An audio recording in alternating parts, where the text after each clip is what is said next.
sama sirra deddeebi'ee kanani maqaa kee farsu akeessa namaan bite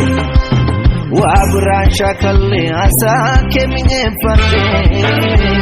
luluu lafa onaatti roobeen har'aan caamu waa'een kee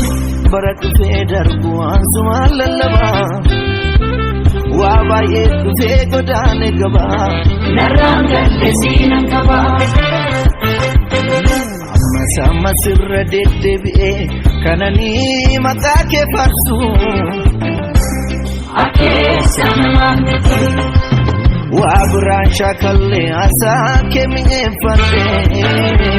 luluu lafa onaatti roobeen har'aan caamu waa'een kee bara dhufee darbu ansumaan lallabaa waa baay'ee dhufee godaane jabaa narraan galle siinan qabaa Amayu kan qabaa mayu Amayu kan qabaa Amayu kan qabaa mayu Amayu kan qabaa Amayu si farsee narraan godaanu hodhu kaarsaa kongafa Amayu si gooftaa michuun nattaanu beenyaan kee Amayu nkooqa koo gamaan fullaasee siin sirbaa maashaan kurkufee Amayu meeshaalee muuziqaa martuu si afarsuu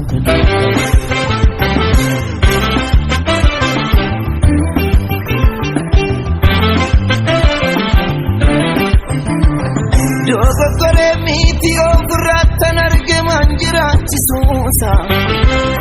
gaafamtee latta beekoo manna nyaatti michuun natta fesa ulfina koo dhiisee gugguufee daa'imee yoo wageesse maali hiyyee naa birmatee beenyaanni naa boolee kan firaan gargari galanni koo sirriidha galanni koo sirriidha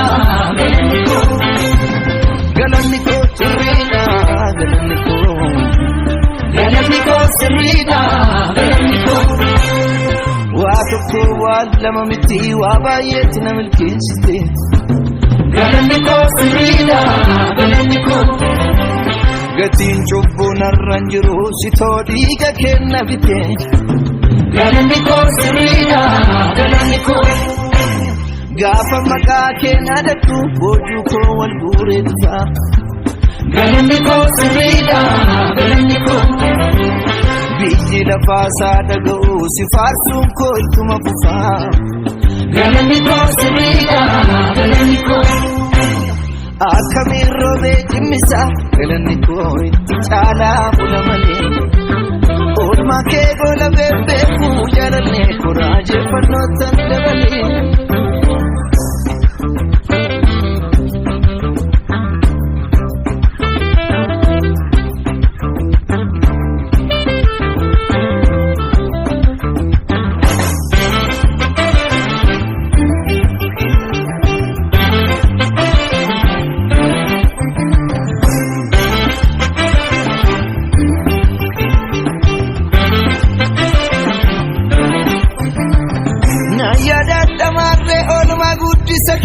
barajollumaako